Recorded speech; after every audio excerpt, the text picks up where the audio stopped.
Faut-il passer le CAP Art de la broderie option main ou non? Dans cette vidéo, je vais vous expliquer pourquoi ou pourquoi ne pas passer le CAP Art de la broderie option main et vous expliquer ce qu'est ce CAP.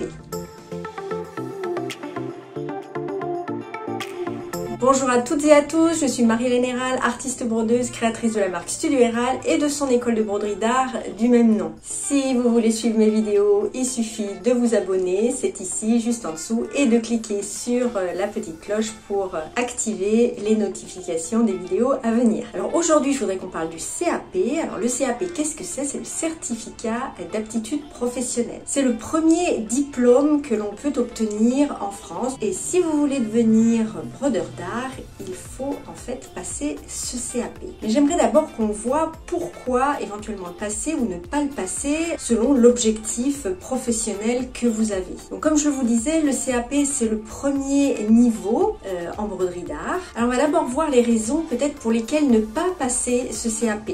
Parce qu'on me demande, oui alors j'ai vu la vidéo avec Dominique, moi aussi j'aimerais lancer mon activité, mais est-ce que c'est nécessaire de passer le CAP ou non? Donc ce CAP c'est vraiment si vous voulez être recensé comme brodeur ou brodeuse d'art. Lorsque vous avez ce CAP, vous pouvez donc vous inscrire à la Chambre des métiers et de l'artisanat et obtenir le label artisan d'art. Si vous voulez travailler comme brodeur ou brodeuse d'art, vous devez avoir ce CAP. C'est comme quelqu'un qui se lance par exemple dans l'esthétique, pour être esthéticien ou esthéticienne, il faut avoir ce CAP. C'est le sésame. Maintenant, vous pouvez faire de la broderie, vous pouvez donner des cours, vous pouvez vendre de l'artisanat sans être étiqueté brodeur d'art et donc vous ne vous enregistrez pas comme brodeur ou brodeuse d'art. Et là, le CAP n'est pas nécessaire. C'est vraiment un choix. Comme je le disais dans ma vidéo précédente, si vous ne donnez que des cours, vous n'avez pas besoin forcément d'être à la Chambre des métiers et de l'artisanat, donc vous n'êtes pas obligé d'avoir le CAP. En revanche, si vous voulez vendre des créations, là, vous devez être enregistré comme artisan ou artisan d'art. À ce moment-là, artisan d'art, vous êtes obligé d'avoir le CAP. Là, on parle bien sûr de la broderie haute couture, puisque le CAP Art de la broderie option main, il ne se passe que pour la broderie haute couture. Les personnes qui font de la broderie blanche ou qui font de la broderie couleur, le passé empiétant, la peinture à l'aiguille, ou qui font d'autres sortes de broderies, là vous n'avez pas besoin de passer ce CAP. Comme ma spécialité c'est la broderie haute couture, je vous parle vraiment de ce CAP pour la broderie haute couture. Ce CAP en fait prépare un métier, c'est pour ça qu'il n'existe pas dans d'autres broderies, puisque vous ne travaillez plus, il n'y a plus d'atelier, par exemple, pour travailler en broderie blanche malheureusement. Donc il y a les ateliers de broderie haute couture, là vous pouvez passer ce CAP pour travailler dans un atelier. En résumé, deux choix, si vous voulez vous installer professionnellement, soit vous passez ce CAP et là vous vous installez comme artisan d'art, mais vous n'êtes pas obligé si vous ne voulez pas être brodeur d'art. Donc pour toutes les personnes qui veulent simplement donner des cours ou vendre des petites créations, inutile de passer ce CAP. En revanche, ce CAP peut vous apporter quelque chose de personnel, mais aussi au regard des autres. Le CAP, ça prouve que vous avez un certain niveau, donc vous avez une certaine légitimité. Vous pouvez également passer ce CAP pour le plaisir, parce que passer ce CAP, c'est une véritable aventure quand vous allez passer cet examen. Si vous avez déjà un niveau CAP ou au-dessus, vous n'avez pas besoin de passer certaines matières, les maths, le français, l'histoire, tout ça, vous n'avez pas besoin de repasser.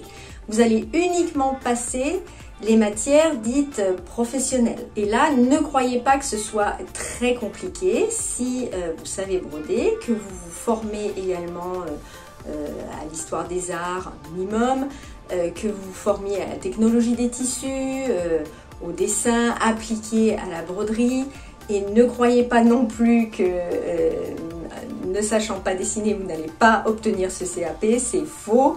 Vous pouvez obtenir ce CAP sans savoir dessiner, il y a des techniques. Donc passer ce CAP, c'est aussi se faire plaisir, avoir un objectif et avancer. Pour passer ce CAP, que vous soyez jeune ou moins jeune, si vous avez envie de le passer, moi je vous encourage à vous inscrire en candidat libre, mais avant ça, il va falloir vous former. Il est tout à fait possible de vous préparer à ce CAP en ligne. Alors on me demande, oui mais alors si je prends par exemple votre formation Inspiration Gaudi, est-ce que quand vous allez sortir votre formation pour préparer au CAP, ça va faire double emploi? Non, parce qu'en fait, lorsque je vais sortir ma formation sur la préparation au CAP, il y aura forcément Inspiration Gaudi dedans. C'est vraiment la base, il faut connaître ça pour arriver après au CAP. Après, vous aurez une autre formation à l'intérieur et puis il y aura des formations vraiment pour vous préparer à l'examen. Parce que l'examen, ce n'est pas seulement la broderie. C'est aussi toute une question en fait de confiance en soi. Donc commencez d'abord par broder et après vous aurez cet objectif de passer cet examen ou non. Si vous êtes à l'étranger, vous allez me dire oui mais moi j'habite l'étranger, j'en ai pas besoin.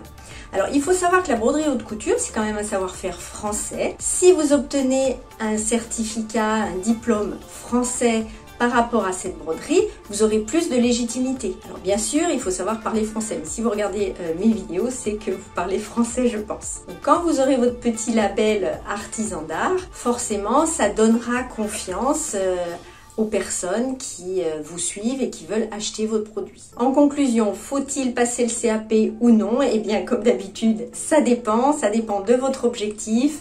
Qu'est-ce que vous voulez faire exactement? Est-ce que vous voulez avoir ce label artisan d'art ou pas?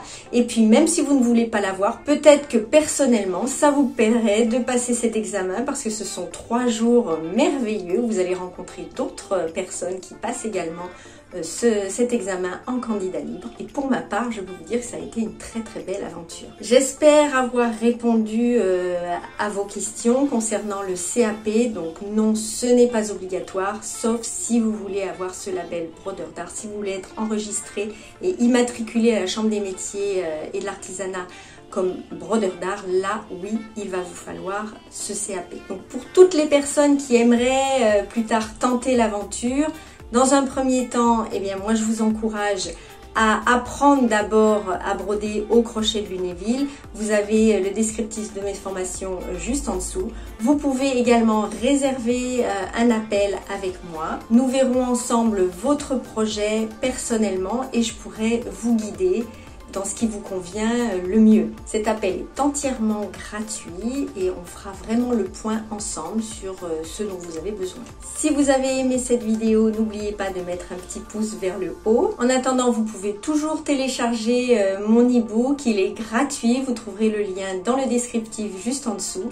Si vous ne recevez pas cet e-book, c'est peut-être que vous êtes tombé dans les spams ou que mon email à moi est tombé dans votre boîte spam, dans vos courriers indésirables. Alors allez jeter un petit coup d'œil et puis sinon écrivez-moi, envoyez-moi un mail pour qu'on puisse s'arranger et que je vous l'envoie. Je vous souhaite une très belle semaine et vous dis à bientôt.